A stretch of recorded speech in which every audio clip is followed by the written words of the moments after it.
നാട്ടുരാജ്യ news ഇന്ന് report ചെയ്യുന്നത് Idukki press ക്ലബ്ബുമായി ബന്ധപ്പെട്ട വിഷയമാണ്.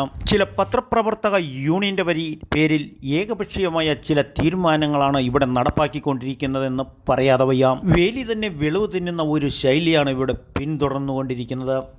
നാട്ടിലെ അഴിമതിക്കും ദുർഭരണത്തിനും എതിരെ പ്രതികരിക്കുന്ന സത്യസന്ധമായ പത്രപ്രവർത്തകൻ്റെ ഒരു അനുഭവാവസ്ഥയാണ് ഈ പറയുന്നത്. നമസ്കാരം, ഞാൻ നാട്ടുരാജ്യ ന്യൂസ് റിപ്പോർട്ടർ കെ വിജയൻ.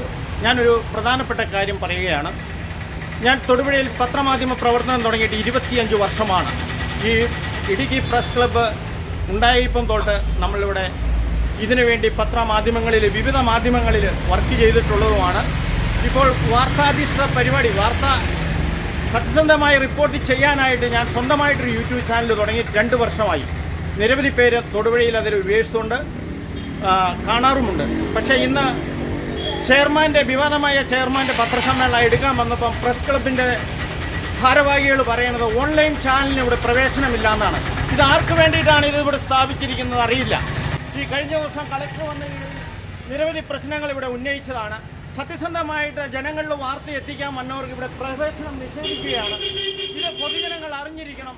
ഇവരുടെ അംഗീകാരമുള്ള മറ്റു പത്രപ്രവർത്തകരെ ഇവിടെ അടുപ്പിക്കാതെ ഇവരുടെ ഏകപക്ഷീയമായ അഴിമതിയുടെ നേർക്കാഴ്ചകളാണ് കഴിഞ്ഞ ദിവസം കളക്ടർ വെളിപ്പെടുത്തിയത്. ഇവിടുത്തെ അസ്വാഭാവികൾ അറിഞ്ഞ് പെട്ടെന്ന് പരിശോധന നടത്തിയ കളക്ടർക്ക് കിട്ടിയ ഞെട്ടിക്കുന്ന വിവരങ്ങളാണ്. പത്രപ്രവർത്തകർക്ക് ഇവിടെ വരുന്ന വായനക്കാർക്കും വായനാശീലം വളർത്തുന്നതിന് ലൈബ്രറി സ്ഥാപിക്കുന്നതിനും പുസ്തകങ്ങൾ ശേഖരിക്കുന്നതിനും 8 ലക്ഷം രൂപയായിരുന്നു അനുവദിച്ചത്.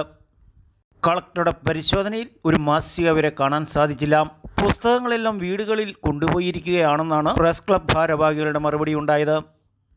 ഇതിൻ്റെ രേഖകൾ ഉടൻ കാണിക്കണമെന്ന് കളക്ടർ ഓർഡർ ഇട്ടെങ്കിലും കളക്ടർ സ്ഥലം മാറിയത് ഇവർക്ക് ലോട്ടറി ആയി എന്ന് കരുതിയാണ് ഇരിക്കുന്നത്.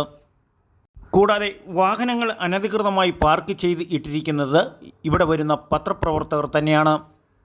നാട്ടുകാരുടെ വാഹനങ്ങൾക്ക് പിഴയടയ്ക്കുന്ന പോലീസുകാർ ഇതുവഴി വന്നാൽ അങ്ങോട്ട് തിരിഞ്ഞു നോക്കാറില്ല. എന്തായാലും സത്യസന്ധമായ മാധ്യമപ്രവർത്തനം ചെയ്യുന്നവർക്ക് ഇടുക്കി പ്രസ് ക്ലബ്ബിൽ സ്ഥാനമില്ല എന്ന് പറയുന്നത് സർക്കാർ അംഗീകാരത്തോടെയാണോ ഇല്ലെങ്കിൽ ചില യൂണിയനുകളുടെ തീരുമാനമാണോ എന്നാണ് ജനത്തിനറിയേണ്ടത്. 2500ഓളം ഒരു പ്രസ് മീറ്റിങ്ങിന് ചാർജ് മേടിക്കുന്ന ഇവർ ഇവിടെ വരുന്ന വാഹനങ്ങൾ പാർക്ക് ചെയ്യാനും സ്ഥലം കണ്ടെത്തേണ്ടതാണ്.